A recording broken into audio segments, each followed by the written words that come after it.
반갑습니다. 오늘은 안식년에 대해서 말씀드리겠습니다.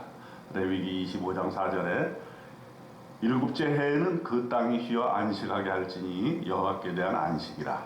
너는 그 밭에 파종하거나 포도원을 가꾸지 말며 네가 거둔 후에 자란 것을 거두지 말고 가꾸지 아니한 포도나무가 맺은 열매를 거두지 말라. 이는 땅의 안식년이니라. 오늘 출애굽기 25장에서는 안식에 대한 내용을 얘기하고 있는데, 안식에 대한 내용에는 세 가지가 있죠. 안식일, 7일째에 안식하는 것, 그 다음에 안식년이 있습니다. 7년째에 안식하는 것, 그 다음에 희년이 있습니다.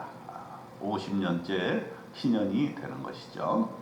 자, 우선 안식년에 대해서 말씀하고 계십니다. 여호와께서 주시는 땅에 들어간 후에 그 땅으로 여호와 앞에 안식하게 해야 한다는 것이죠. 일곱째 해에는 땅을 쉬게 해 줘야 하는 것입니다. 파종하지도 말고 거두지도 말아야 하는 것이죠. 자, 땅을 쉬게 하지 않으면 어떻게 될까요? 열매 맺기가 쉽지 않게 되겠죠. 오늘날에는 사실 땅을 쉬게 하지 아니하고 그저 화학적인 비료를 많이 넣어가지고 사실은 땅이 정말 힘들어하는 경우가 있는데, 성경 말씀대로 땅을 7년째에 1년 동안 쉬게 만든다면 아마 화학 비료를 하지 않고서도 좋은 열매들, 건강한 열매들을 땅이 소출해 낼 것입니다. 사실은 이러한 안식년 개념은 우리 인간에게도 적용이 됩니다. 우리가 6년 동안 열심히 일한 다음에 7년째에는 안식년을 갖게 되는 것이죠. 모든 직종이 그러할 수는 없겠지만 그 안식년에 대한 그 성경적인 생각에 대해서는 우리가 잘 귀담아 들어야 될 것입니다. 이 쉼을 통해서 우리는 우리의 일상을 회복하게 되고 우리의 정신과 영을 회복하게 되고 하나님 앞에 설 수 있게 되는 귀한 안식년을 보내게 될 수 있는 것입니다.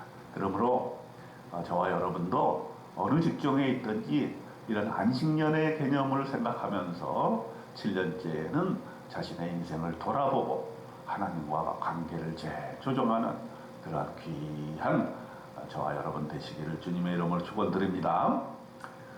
그 다음에 두 번째로는 희년에 대해서 말씀하고 있습니다. 7 안식년을 계수하여 49년, 그 다음에 50년째 된 해를 거룩하게 지켜라, 이렇게 말씀하시는 것입니다. 이것이 바로 희년입니다.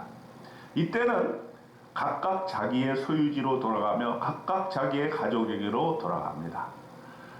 파종하지 말며 스스로 난 것을 거두지 말며 가꾸지 아니한 포도를 거두지 말아야 하는 것입니다. 이 희년은 완전히 회복, 또 새로운 출발을 얘기하는 것이죠. 이제 50년째가 되면 종들도 다 풀어주고 돼요. 또 자기 빼앗겼던 땅들도 다 회복이 되고 집과 또 토지, 또 빚, 또 종된 이런 모든 것을 이제 청산하고 다시금 하나님 앞에서 새로운 인간으로 회복되게 되는 이 놀라운 일들이 희년을 통해서 이루어지게 되는 것입니다. 좀 더 설명하고 있습니다. 7째 해에 안식년이 되어서 소출을 거두지 못하면 무엇을 먹을까, 이렇게 걱정할 수가 있는데, 하나님은 뭐라 그랬냐면 6째 해에 하나님께서 복을 주어 그 소출이 3년 동안 쓰기에 족하게 해주겠다, 이렇게 말씀하고 계십니다. 그리고 나서 7째 해에 쉰 다음에 8째 해는 파종을 하게 되는 것이죠. 묵은 소출을 먹을 것이며 9째 해에 그 땅에 소출이 들어오기까지 묵은 것을 먹게 되는 것입니다. 레위기 25장 23절에는 토지를 영구히 팔지 말 것은 토지는 다 내 것이니라. 너희는 거류민이요 동거하는 자로서 나와 함께 있느니라. 참 놀라운 말씀을 하고 있어요.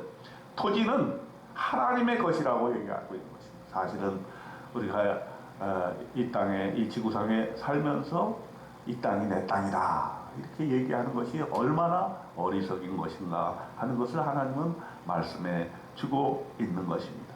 토지는 하나님의 소유니 토지를 영무히 팔지 말라.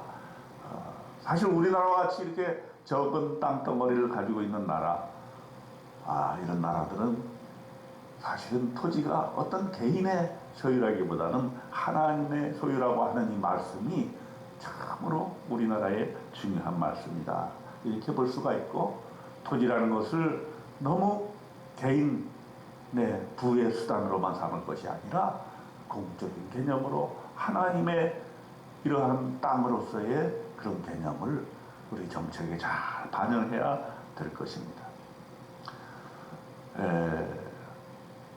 토지를 물을 수가 있습니다. 그 판회를 개수하여 그 남은 값을 자기의 소유주로 돌립니다. 물을 힘이 없으면 희년을 기다려서 그의 기업으로 돌아오게 됩니다. 그 토지를 팔았는데 다시 회수하고 싶으면 그 판 횟수를 개수하여 남은 값을 산자에게 주고 회수할 수 있다는 것입니다. 그럴 힘이 없으면 50년 동안 기다려서 그것이 회복되어지기를 기다리라 하는 것입니다. 그러니까 이 희년은 토지도 물을 수 있는 그런 개념입니다. 그 다음에 또 가옥을 물을 수가 있어요. 집입니다. 판지 1년 안에는 집 판 것을 물을 수가 있다는 것입니다. 1년 안에 무르지 못하면 그 성 안의 가옥은 산자의 소유로 확정이 됩니다. 희년에도 돌려보내지 아니합니다. 그러나 성벽이 들리지 아니한 촌락의 가옥은 나라의 전토와 같이 물려주기도 할 것이요 희년에 돌려보내기도 할 것입니다. 또한 레위 족속의 성읍의 가옥은 언제든지 물을 수가 있습니다. 그리고 희년에는 돌려보내야 합니다. 그러나 그들의 성읍 주위에 있는 들판은 그들의 영원한 소유지니 팔지 못한다. 이렇게 성경에는 구체적으로 말씀하고 있습니다. 그런 다음에 가난한 자의 빚에 대해서 얘기를 합니다. 우리가 빚을 지었을 때 어떻게 하느냐. 가난한 자가 내 곁에 있거든 그를 도와 거류민이나 동거인처럼 너와 함께 생활하게 하라. 이자를 받지 말라 그랬습니다. 이익을 위하여 내 양식을 구워주지 말라. 이렇게 얘기하고 있습니다. 즉 빚을 지지도 말고 또 빚을 주지도 말아라는 것이죠. 정말 가난한 자가 있으면 그냥 주라는 것. 이게 예수님의 정신이죠. 거저 받았으니 거저 주라. 만일에 그것을 빚으로 하게 되면 그 가난한 사람 그 빚에 눌려서 헤어나지를 못하게 될 것입니다. 여기 25장 38절에 보면은 나는 너희의 하나님이 되며 또 가나안 땅을 너희에게 주려고 애굽 땅에서 너희를 인도하여 낸 너희의 하나님 여호와니라 했습니다. 우리는 오로지 하나님의 소유, 하나님의 종만 될 뿐입니다. 그러므로 종도 희년이 되면 다 풀어주게 되는 것이죠. 네게 몸이 팔리거든 너는 그를 종으로 부리지 말아야 한다. 희년까지 너를 섬기게 하라. 그때는 그와 그의 자녀가 함께 떠나 그 조상의 기업으로 돌아가야 한다. 이렇게 말. 또 자녀들을 종으로 팔아서도 안 됩니다. 또 종이 있을 때 그를 엄하게 부리지도 말아야 합니다.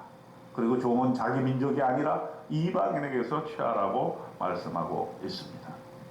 자, 오늘 출애굽기 25장에서 말씀하고 있는 이 안식년의 개념, 희년의 개념 우리가 잘 생각해야 됩니다. 우리가 안식함으로 우리의 영이 회복되고 우리의 삶이 회복됩니다. 또 희년을 통해서 우리의 잃어버렸던 모든 것들을 다시 회복해서 하나님의 자녀로서의 놀라운 영광된 삶을 저와 여러분이 누리시기를 주님의 이름으로 축원드립니다. 아멘.